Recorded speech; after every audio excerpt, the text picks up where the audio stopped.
कार्यक्रम था?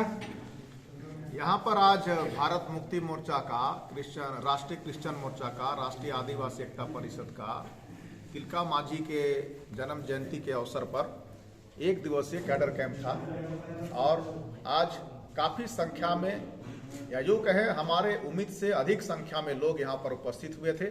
ये जन जागृति का एक परिणाम है और भारत मुक्ति मोर्चा बामसेब का कैडर का भी परिणाम है कि आज इतने सारे लोग सरगुजा संभाग में इस कार्यक्रम में उपस्थित हुए थे। आरएसएस बजरंग दल के लोग बोल रहे हैं आप लोग कैडर के नाम से लोगों को बुलाते हैं और लोगों को भड़काते हैं, क्या मामला है ये?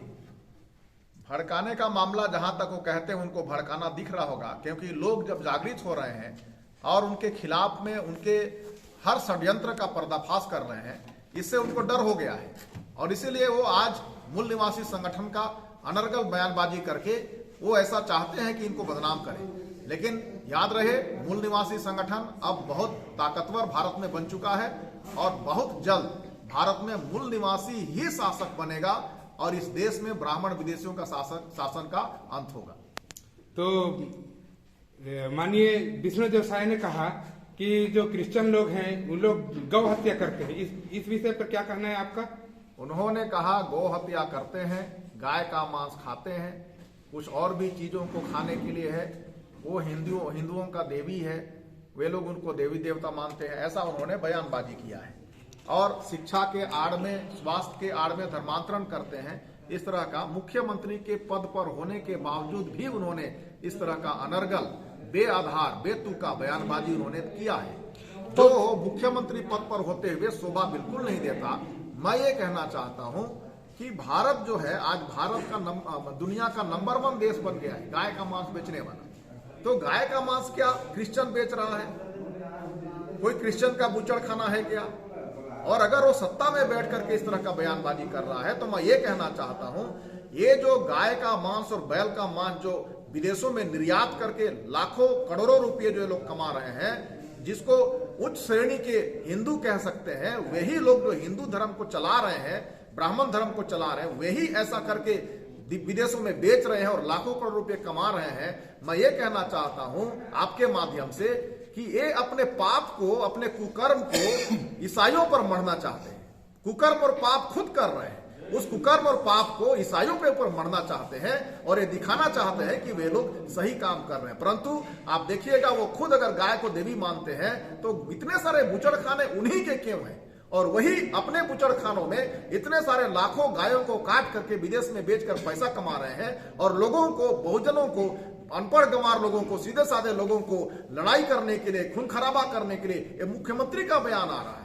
अगर इनके बयान के आधार पर लोग अगर कहीं ईसाइयों के ऊपर टूट पड़े तो ये तो खून खराबा हो जाएगा। इसका जिम्मेदार मुख्यमंत्री ही हो सकता है, दूसरा कोई नहीं होगा। तो सर, ये आपसे भी हम जानना चाहते हैं, ये जो मुख्यमंत्री का जो बयान आया है अभी 26 और 28 को, उसमें जैसे एशिया का जो दूसरा जो चर्च घर माना जाता है, जो जसपुर, जो कुनकुरी में स्थापित है, उसको तोड़ने की भी बात कही गई है, जिसमें धीरेन्द्र शास्त्री ने भी कहा है कि जसपुर का जो चर्च है उसको तोड़ा जाए। तो उसके लिए आप लोगों का क्या प्लानिंग है सर? सर, मेरा नाम रीनिस तिर्की है, मैं बहुजन मुक्ति पार्टी के प्रदेश उपाध्यक्ष हूँ।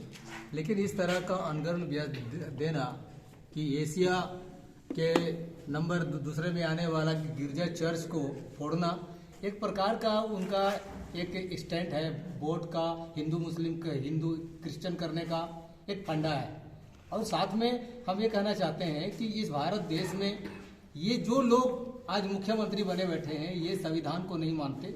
ये आरएसएस आतंकवादी संगठन से जो पैदा हुए मुख्यमंत्री हैं, संविधान का कसम खाते हैं लेकिन संविधान का बात नहीं मानते। अगर संविधान को अगर मानते तो भारत देश का व्यवस्था कुछ और होता। ST SC OBC माइनॉरिटी के लोग हैं जो 85% हम लोग मूल निवासी हैं, सबसे ज़्यादा हम लोग को संविधान के आधार पर हमको सबसे ज़्यादा विकास होता और सबसे ज़्यादा आज आदिवासी को सबसे ज़्यादा धोखा और शोषण हुआ है। नहीं तो इसमें क्या है ना, अभी जो भारत मुक्ति मोर्चा के द्वारा वहाँ पे मुख्यमंत्री के लिए जो FIR का लेटर सौंपा गया था, वो YouTube में अभी वायरल भी है। तो FIR अगर नहीं होता है तो आपके तरफ से क्या रणनीति हो सकता है आप लोगों की तरफ से? देखिए, क्योंकि इसमें तकलीफ की बात है। कोई भी आदमी सम्मानीय पद पर बैठा हुआ ऐसा अगर कहेगा, इस तरह का असंवैधानिक बातें करेगा तो फिर समाज तो उद्दलित होगा। जब उद्दलित होगा तब पूरे आ जाएंगे, पूरे रोड में आएंगे, तब उनको पता चलेगा कि संवैधानिक दायरे में रहना और उनके बिना दायरे में रह के काम करना कितना कठिन होगा, उनको साफ साफ पता चल जाएगा। धन्यवाद सर। एमएन न्यूज छत्तीसगढ़ में आपका स्वागत है।